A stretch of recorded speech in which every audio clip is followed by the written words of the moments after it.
'Cause this is my legacy.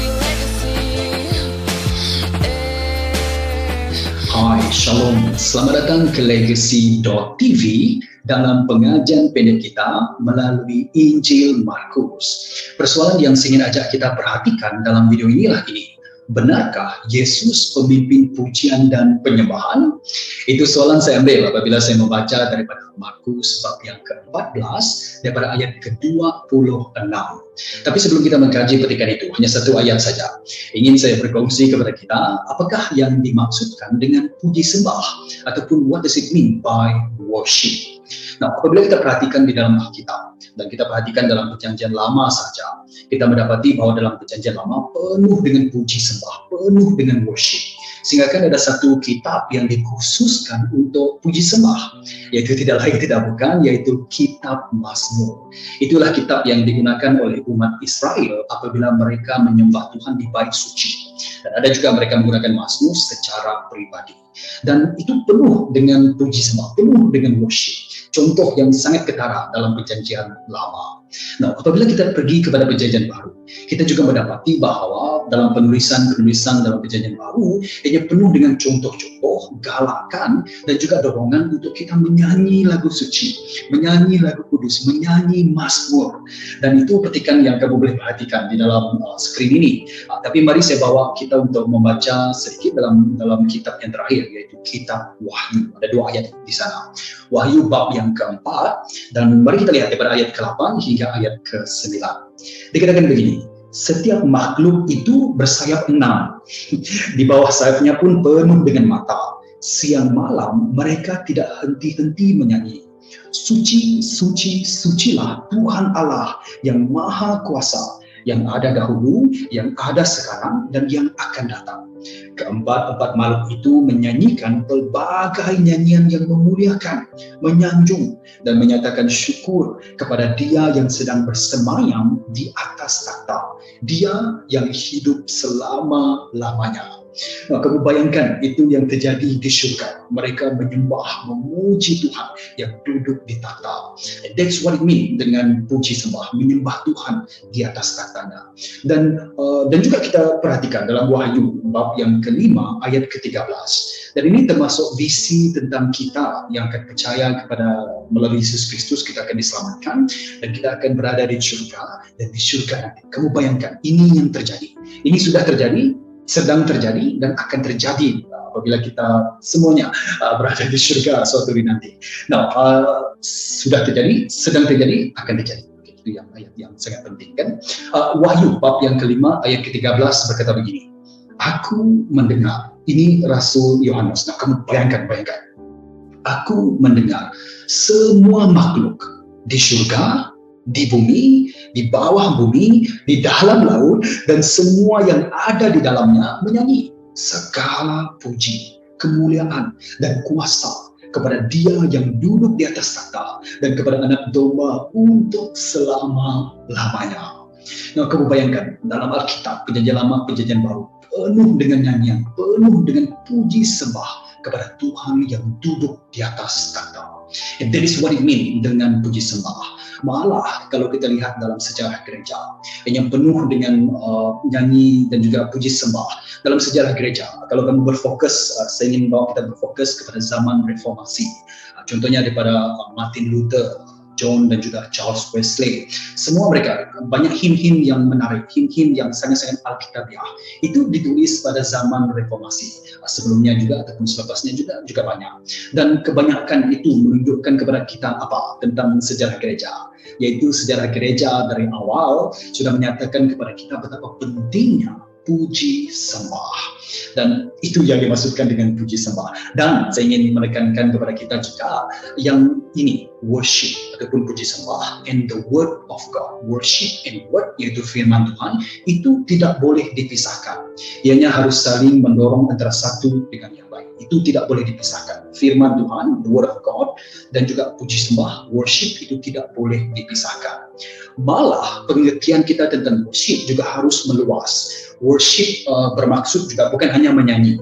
Ianya tidak dihaskan hanya untuk menyanyi. Semuanya sekarang, apa yang dilakukan oleh umat Allah itu dipanggil sebagai worship. Memberitakan firman Tuhan, berkhutbah, berkongsi firman Tuhan, Bible study, berdoa bersama-sama, semua itu tergolong dalam ayat worship ataupun puji sembah. Terlebih khususnya apabila kita berpikir tentang worship, kita berpikir tentang nyanyian. Yes, itu nyanyian, tapi ianya tidak hanya terhad kepada nyanyian. Malah kalau kita panggil sebagai, apabila kita panggil sebagai church service, kita katakan worship service. Bermaksud daripada nyanyian, pemberitaan firman Tuhan sampai daripada awal sampai akhir. Itu semua kita panggil sebagai worship service. Okey, itu yang dimaksudkan dengan puji sembah. Nah, mari kita pergi kepada Markus bab yang ke-14 ayat ke-26. Dikatakan begini, setelah menyanyikan sebuah lagu suci, mereka pun beredar ke Bukit Zaitun. Dikatakan setelah apa? Ini setelah Yesus dan juga para muridnya, apabila mereka menyambut perayaan Paskah. Yesus, kita sudah nyatakan dan saya sudah kongsikan kepada kita apa yang terjadi. Kalau kamu belum lagi menonton video yang lepas, saya sarankan kamu tonton karena banyak maklumat yang saya kongsikan di sana. Dan di sana Yesus mengadakan perjamuan Paskah dengan para muridnya. Jadi setelah itu dikatakan mereka menyanyi. Dan menyanyi ini mereka, kalau kamu baca, menyanyi sebuah lagu suci ataupun lagu kudus. Dan ini tidak lain tidak bukan merujuk kepada Mazmur. Dan mereka dikatakan, kalau ayat mereka, ini termasuk Yesus Kristus sendiri. Yesus Kristus sendiri juga menyanyikan lagu suci ataupun menyanyikan lagu Mazmur. Jadi untuk menjawab soalan kita secara ringkas, benarkah Yesus pemimpin pujian dan penyembahan? Melalui petikan ini kita mendapati, yes, Yesus menyanyi lagu Mazmur ataupun lagu suci.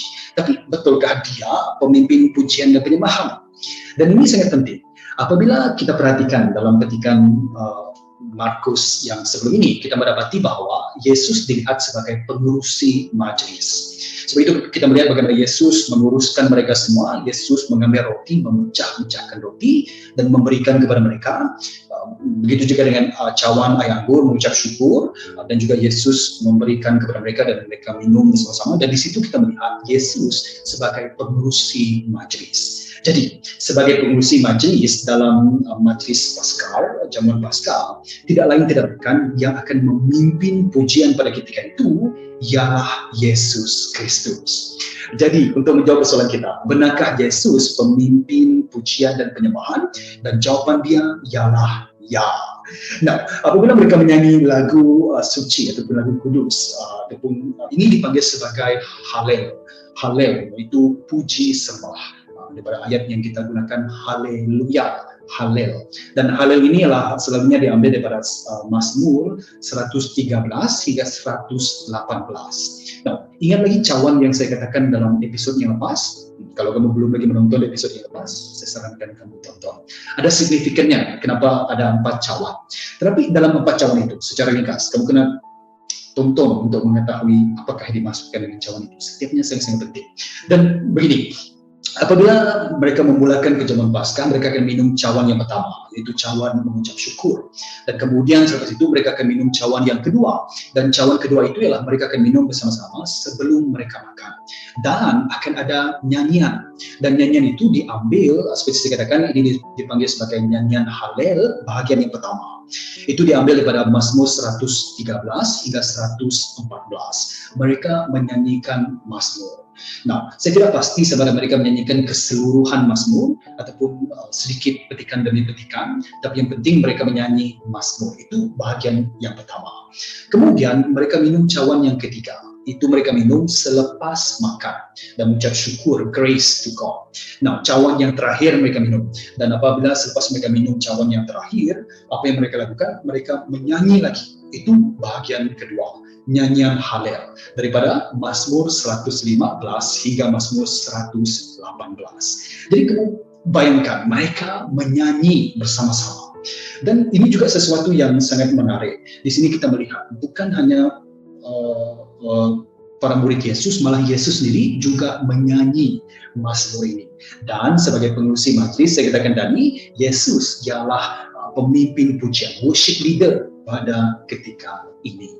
Jadi kita sudah menjawab persoalan kita, benarkah Yesus pemimpin pujian dan juga penyembahan? Jawaban dia ya, kerana dia pengurus majelis. Tapi saya ingin ajak soalan itu kepada satu soalan yang lebih kritikal lagi kepada kita, yaitu ini: bagaimana Yesus sebagai seorang, bagaimana kita sebagai kalau kita dipanggil untuk memimpin puji sembah, bagaimana kita boleh menggunakan teladan ataupun contoh Yesus untuk kita sebagai pemimpin yang benar, pemimpin puji sembah yang benar menurut contoh ataupun teladan Yesus Kristus. Jadi di sini saya bagikannya kepada 3. Yang pertama, saya perhatikan melalui teladan Yesus, kita melihat bagaimana mazmur dinyanyikan dan dihafal oleh Yesus. Selalunya mereka akan menyanyikan dan juga menghafal mazmur. Dan ini betapa pentingnya mazmur bagi Yesus dan juga orang Yahudi pada ketika itu. Ianya bukan hanya untuk nyanyian, malah itu juga mereka telah diberi galakan untuk menghafal mazmur pada ketika itu. Dan apabila Yesus menyanyi, mereka tidak gunakan buku selalunya. Mereka akan menyanyi berdasarkan memori yang mereka sudah hafal pada ketika itu. Nah, kalau kita terjemahkan pada masa sekarang, sebagai seorang pemimpin puji sembah, kita harus menyanyi lagu yang ada ditulis di dalam firman Tuhan. Mungkin tidak mengambil semua firman Tuhan, tapi ianya harus berkaitan dengan firman Tuhan.